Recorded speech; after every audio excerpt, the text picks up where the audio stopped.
Halo sahabat desa, apa kabar semuanya? Saya doakan kita masih sehat-sehat selalu dan masih diberikan rezeki yang melimpah. Amin. Tak lupa saya ucapkan salam dari desa untuk yang di kota. Seperti biasa sahabat ya, masih disambut dengan pohon kopi saya yang bagus-bagus dan ginu-ginu ini sahabat ya. Jadi begini sahabat, hari ini saya ingin sedikit berbagi informasi ya, masih seputaran kopi.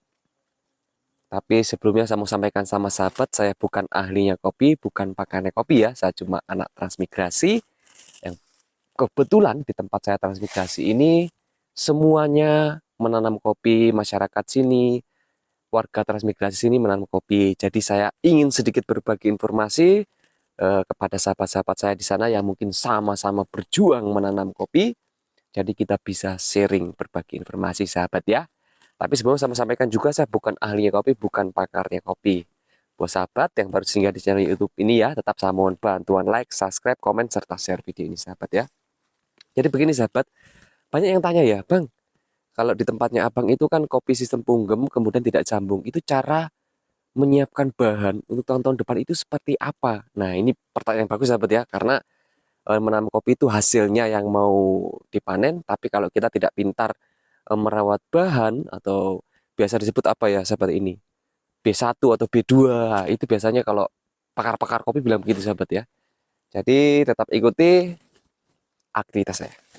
Baik sahabat desa, seperti tadi yang sudah saya sampaikan ya, saya ingin berbagi sedikit informasi seputaran kopi ya sahabat. Tapi seperti biasa saya sampaikan, saya bukan ahlinya kopi, bukan pakarnya kopi ya sahabat ya. Dan saya juga sampaikan beda tempat, beda perawatan. Apa yang saya sampaikan ini yang terjadi di tempat saya transmigrasi, kemudian yang saya praktekkan sendiri, kemudian yang bisa saya bagi buat sahabat-sahabat saya yang ada di luar sana sahabat ya. Tapi sebelumnya tak kasih lihat dulu kopi saya ini sahabat. Wah, bagus-bagus, ginu-ginu, lebat-lebat, dan semok-semok sahabat ya kopi saya.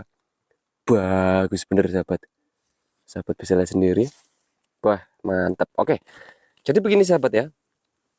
Sebelum saya mau jelaskan dulu ya, ini kopi yang merah-merah ini, yang mau merah mungkin panen bulan-bulan 12 ini sudah merah semua sahabat ya.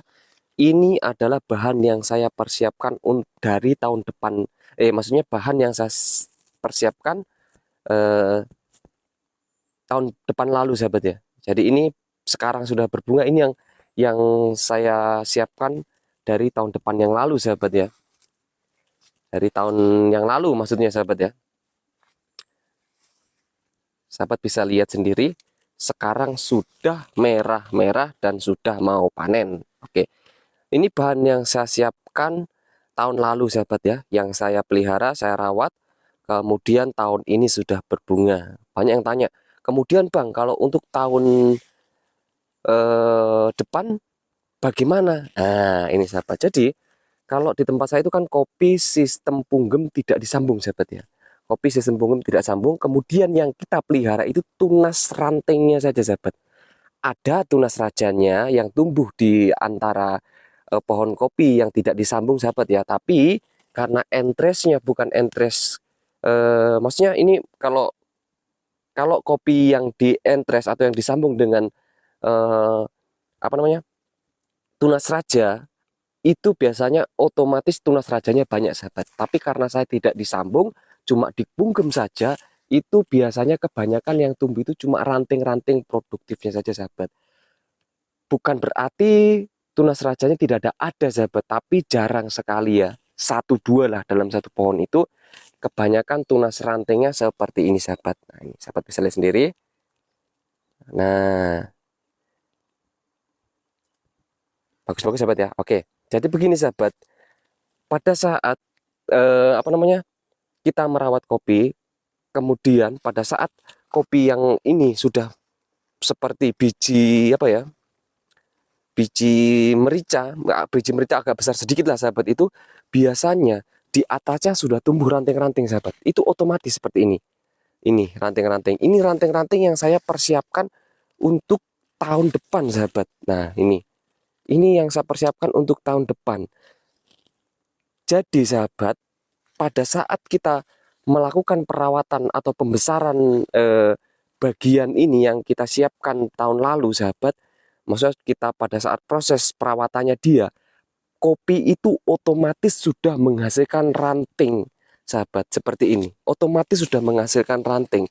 Sekalipun ini belum merah sahabat, sekalipun ini belum merah ya, masih kecil-kecil, itu dia sudah menumbuhkan tunas-tunas tunas-tunas rantingnya ya untuk tahun-tahun berikutnya. Jadi makanya saya selalu sampaikan ya sama sahabat, kopi itu kalau di tempat saya mudah perawatannya, bukan berarti mudah bagaimana sahabat ya, dalam artian belum selesai kita melakukan pemetikan sahabat, belum selesai kita melakukan pemetikan, dia sudah menghasilkan tunas-tunas baru lagi sahabat, ranting-ranting baru.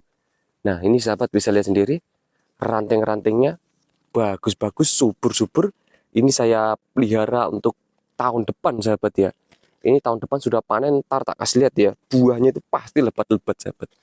Kemudian saya juga selalu sampaikan ya, kalau di tempat saya transmigrasi itu biasanya tiap bulan panen itu bener sahabat. Jadi dalam satu musim ya, ini kan anggaplah satu musim ya, dalam satu tahun ini belum selesai pemetikan sahabat. Jadi memang tidak bisa serempak ya, bisa kalau kita pas kena musim raya itu bisa, tapi ini kan kopi sekarang bisa dibilang susah juga tidak sahabat. Jadi memang nggak bisa serentak sahabat ya.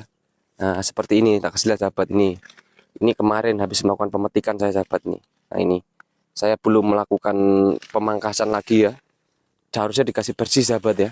Nah ini juga, ini yang sudah habis dipetik ini harusnya dikasih bersih sahabat. Nah jadi sahabat, otomatis dia sahabat ya, otomatis kita bisa memelihara bahan untuk tahun depan, atau memelihara tunas-tunas untuk tahun depan, tunas ranting untuk tahun depan ya. Jadi kalau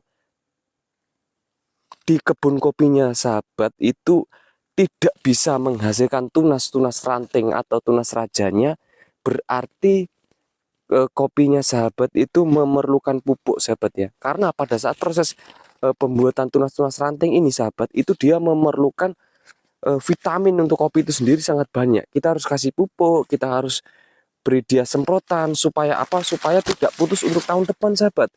Kalau putus untuk tahun depan, nah itu susah sahabat. Kita tidak bakal makan apa-apa untuk tahun depan. Jadi dalam proses perawatan ini saya selalu saya sampaikan sama sahabat bahwa harus hati-hati dalam merawat kopi yang sudah berbuah atau yang sudah mau besar-besar atau sudah memerah sahabat ya. Kan Pak, kopi pada masa ini, pada masa proses mau panen ini sahabat, yang sudah merah ini, itu banyak sekali membutuhkan zat-zat atau unsur-unsur hara untuk tanaman ini sendiri sahabat. Jadi kalau kita tidak kasih pupuk atau kita tidak melakukan penyemprotan, biasanya ini tidak tumbuh sahabat. Tunas-tunasnya yang untuk tahun depan ini tidak tumbuh, tidak bisa menghasilkan lebat lah. Kalau seandainya ini dalam satu pohon ini, dalam satu pohon ini lalu saya pelihara tunas saya mungkin 40 sampai 50. Kalau kita tidak merawat bagus atau tidak memberikan pemupukan, nah ini nanti cuma berapa yang tumbuh sahabat. Jadi semakin sedikit kalau kita tidak melakukan perawatan dengan baik sahabat ya. Ini. Jadi buat sahabat-sahabat di sana ya, sekali lagi saya sampaikan, saya bukan ahlinya, bukan pakarnya, tapi ya cuma ingin berbagi dengan sahabat-sahabat ya. Oke sahabat, tak kasih lihat lagi yang belum tumbuh ya sahabat ya. Nah ini lihatin buahnya sahabat ya.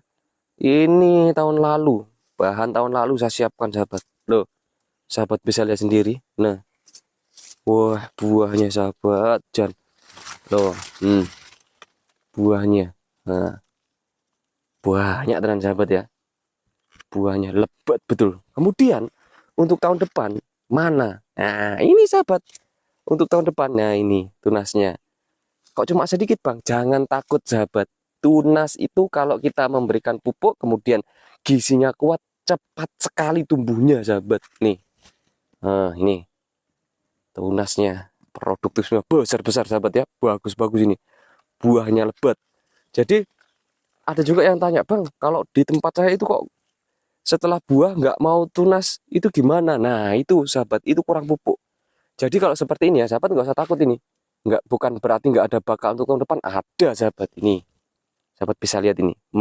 Ini lagi. Mantap sahabat ya. Bagus-bagus sahabat ya.